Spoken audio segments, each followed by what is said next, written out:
All right, everybody. I am here with Stephen Garcia, current UFC fighter. Welcome to the DailyDose MMA show. Hey, man, how you doing? Thanks for having me. I'm doing well, man. How are you doing?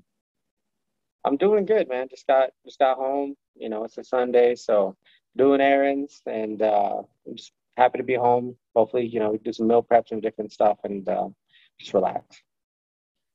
I just saw that you got a fight. Fight news broke that October 9th you will be fighting. How are you feeling about that? Are you excited? Dude, I'm like super pumped for it, man. Like it's been a long time since I felt like I've been in the cage, and I honestly just think that it's time for me to get in there and just you know let the world know what I'm about still, and I'm excited to do that. In the recent news, I've been seeing a lot of UFC or former UFC fighters transition into Bellator, BKSC, things like that. For you, it's kind of the opposite. You went into Bellator before you went into the UFC. Have you noticed any significant differences in the way they've kind of been treating you, or the way Fight Week kind of happens between the two organizations? And if you did, can you expand a little bit on it? There's really not that like big of a difference. I mean, you get probably a little bit more perks when you fight with the UFC. You definitely have a lot more eyes on you, so that's a perk in itself. But honestly, like all these organizations are very professional. So I mean, you really don't you they don't give you a lot to say that's um, bad. A lot of that stuff is actually pretty good. As far as the way they treat you and everything like that, you know, you uh, you do what you got to do, and they treat you good. If you're a problem, of course, they're not going to be happy with you. So, um, yeah, to stay on everybody's good side, and you have nothing to worry about. Have you already started preparing for camp for this October fight, or are you gonna go? Are you gonna start preparing soon? I know most people usually like about an 8-week camp. Yeah, I like to do like 8 to 10 weeks. So yeah, we've kind of already begun. So we're just trying to prepare for a fight that'll hopefully give the fans what they want to see. Is there any part of your game you feel like you didn't get to show in your first UFC fight that maybe you want to bring more to focus this time around? Oh, absolutely. There's like a ton of stuff that I want to show, and I think a lot of people that watch me, they may or may not know this, but it was a 4-day notice. I got the call sitting at a desk at my job, and they asked me if I wanted to, go fight Luis Pena, and I was like, yeah, sure. I was like, when? They're like, oh, it's Saturday. I was like, okay. I was like, you know, it is what it is. So let's go do what we do, and um, I'm a fighter at heart, so you're going to see a fight out of me, regardless, where the fight ends up on the floor or on the feet. But I feel like my technical um, aspect really didn't get shown there. I really had to just buck up and just go out there and do my best that I could with the amount of time I had. I think I was able to get in like two mid sessions in during that whole entire time, and I went out there and I performed. So it's definitely, and I'm always training. So like, I don't want to say that that wasn't, an issue, but when you're training for someone at a high caliber, like Luis Pena, you definitely, need a camp if you can get one. So, and I almost finished them a couple times, and it's definitely, something that doesn't bother me. So, this next one, I got to make sure that I do my best to make sure that, I get my hand raised. So before the interview, I was doing my little research, and I saw that you fought in three weight classes, actually: bantamweight, featherweight, and lightweight. Is your decision made up on which weight class you want to be in permanently? Well, bantamweight's out of the question. I fought bantamweight probably for 10, 11 years. So a lot of my career has been at 35.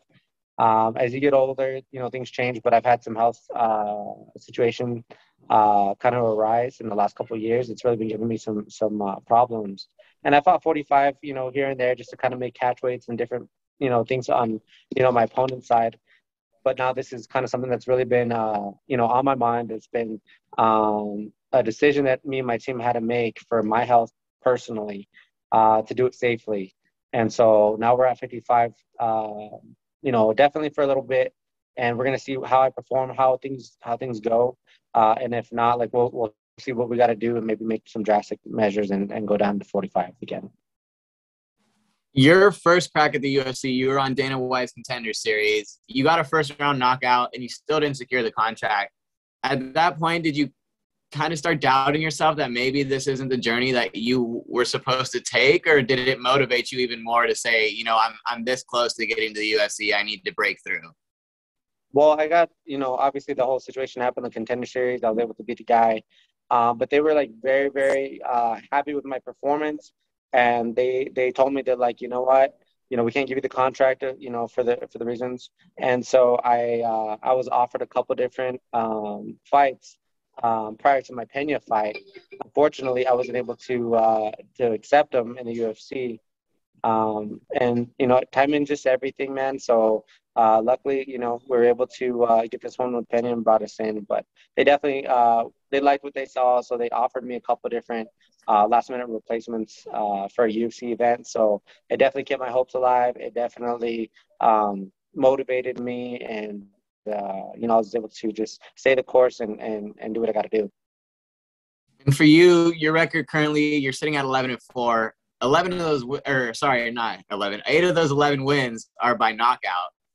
Is there ever a feeling you get when you're throwing punches in a fight that this one's going to be the knockout? Like, how basketball players say they know when a shot's going to go in? When you throw a powerful shot that you're like, oh yeah, this is the one that's going to put him out? Some people have that. For me, it depends on the fight. Every situation, every fight's different. There's times where I've hit people and I felt like I didn't hit them hard, and you just see them fold. And there's times where I'm just trying really, really hard to knock them out, and it's not phasing them. So it just depends on the person, and it really comes down to like how well you can execute what you need to do, and just catch somebody, because the ones that really put you are the ones you don't see, and you just really you can't brace for it. You prepare for the impact every single day, and the ones that you don't see are the ones you don't prepare for. Those are the ones that put you out. So it's definitely, depends on each individual fight. But if I wish I could come on here and just be like, yep, I knew every shot that I threw was going to put him down, but I'd be lying to you. Is there any part of you that, wishes you could get that first round knockout every single time? Or, since you haven't fought for a while, is there any part of you that, you kind of wish you could get into a 3-round war just so you can get that cage time and get that kind of feeling back? I don't want to call it, cage rest, because it hasn't been that long since you fought last, but, just to kind of get out there and show yourself.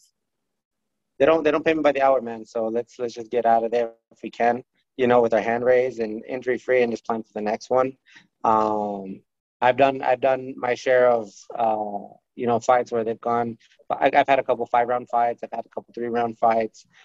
So I know what that feels like. I know what it feels like to get into wars. I know what it feels like to go the distance. Be in some gunfights, be in some almost like upside down fights where you might be losing on the cards, but you got to come back. So I've experienced that already, and that's probably what a lot of these younger fighters are needing. I'm just happy to have that. So, if I need to go into the 3rd round, so be it. But if I can get out of the 1st round untouched, safe, and just have my hand raised, that's my way to go. And, going back to what you said earlier, you're already back in fight camp and things like that. When you were outside of fight camp, what are some things that you enjoy doing? Who is Stephen Garcia outside of the Octagon, outside of training? Well, outside of camp or outside of training, let's just put it this way: outside of fighting, okay, because fighting consumes my life. I'm a father. I'm a Christian. I have a beautiful wife. I have a son. I have a daughter. They both bring in their own different challenges. My son is one. He just turned 1 not too long ago, and then I have an 8-year-old daughter who's autistic, and that's a challenge on its own. It's very tough at times. So it takes up a lot of time for me and my wife. But when we're away from all that, I love to golf. Man, I love to golf so much. It's definitely like a sport I like to do away from fighting. And then I'm a hunter. I like to hunt. And other than that, man, like, you're gonna see me around my family. Like, I'm a family dude. So that's really who I am as a person. But I like that question. That's a cool question. I like that. I live where golfing's pretty popular in my town. There's a lot of golf courses, stuff like that. When I moved here, I told myself I would get good at golf, and I suck. So props to you, man. That golfing shit is a lot harder than it looks. Where are you from? I live in right around Palm Springs area, California. So we got all these resorts and golf clubs and stuff out here, and shit, man. I can play mini golf, but that 18 hole, that 9 hole, man, keep that thing away from me. Bro, it's so fun, man. I enjoy it. I wish I could play it more and I had more time to do it. And my wife's finally starting to get into it now. So, like, she's kind of been bit by the bug. And she just got me, like, a pair of Callaway's clubs for, like, my birthday and stuff. So, yeah, man, like, I'm just, like, you want to go out there and use them. So, it's Yeah, definitely. I was just going to say, you better be hoping for that 50K bonus that next fight, because them golf clubs, this shit ain't cheap. I'll tell you what, I went to like the sporting goods store and I found one that's like $3,000 for a set of golf clubs. And I was like, golly. I know, man. At the beginning, you better be looking on Craigslist if you want to learn. But no, my dad actually got me a set, and he bought it for me for like my 18th birthday, and I hadn't bought a brand new set since, and I just turned 29, so I was like, I think it's time we upgrade, and we finally were able to do it this year. So I think I'm good enough to be able to like play with actually good clubs. So it's been fun. Is there any fight that you wish, like, potentially people that are retired or current UFC fighters, is there any fight that you wish you could just have, like your dream fight, something that really excites you?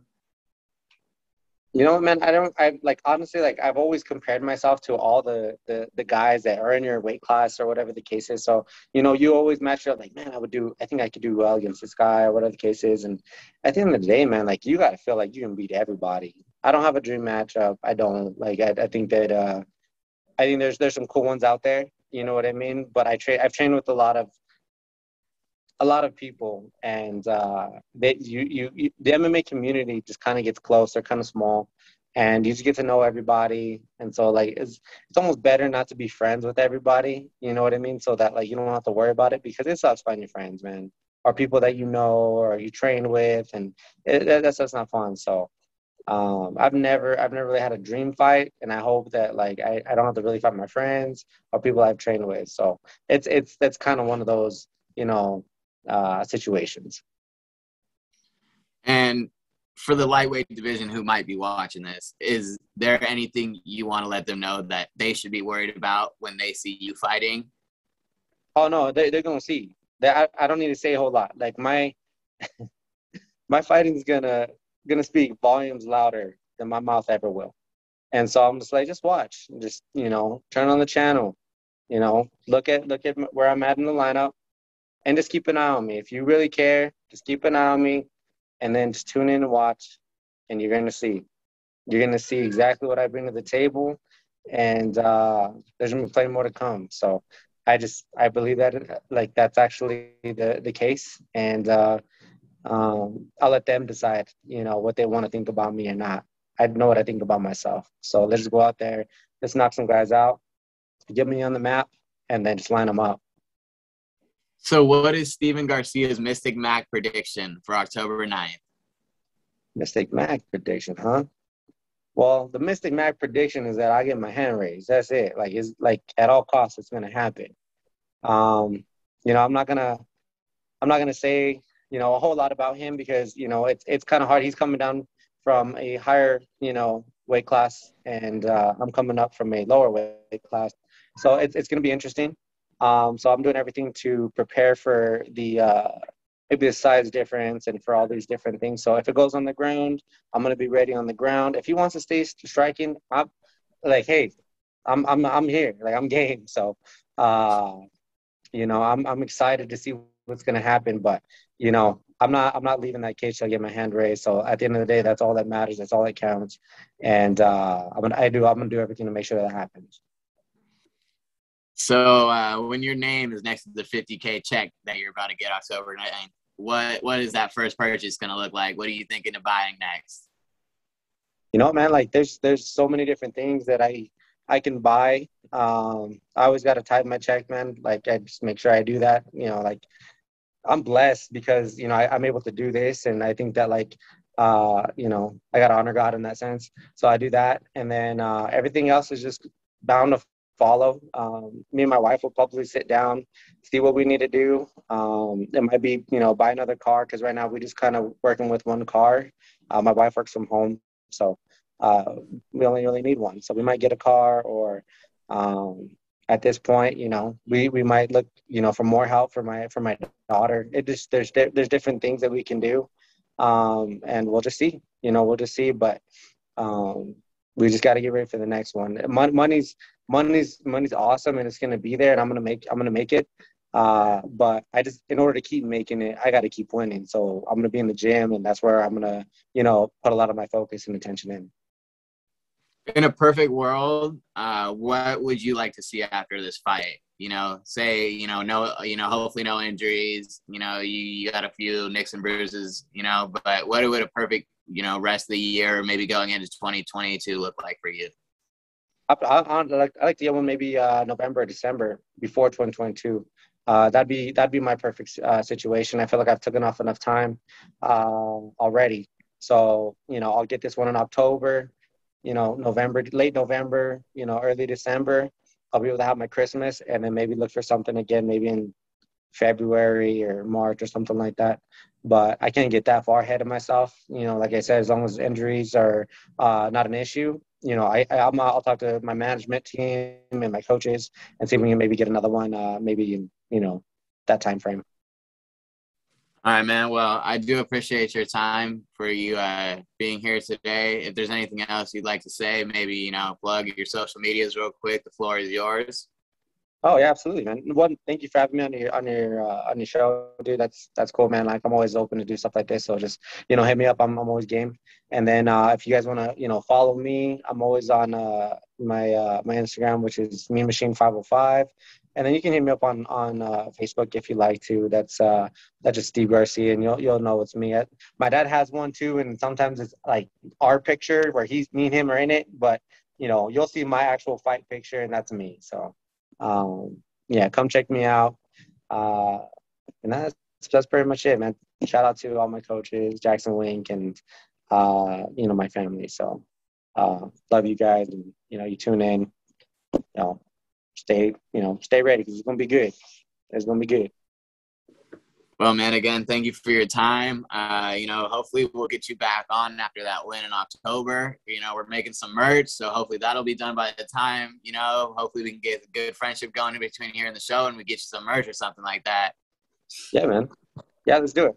You know, just let me know, and I'll make time for you, bro. All right, man. We appreciate it. Thank you so much. Everybody, Stephen Garcia. Yes, take care. Thanks.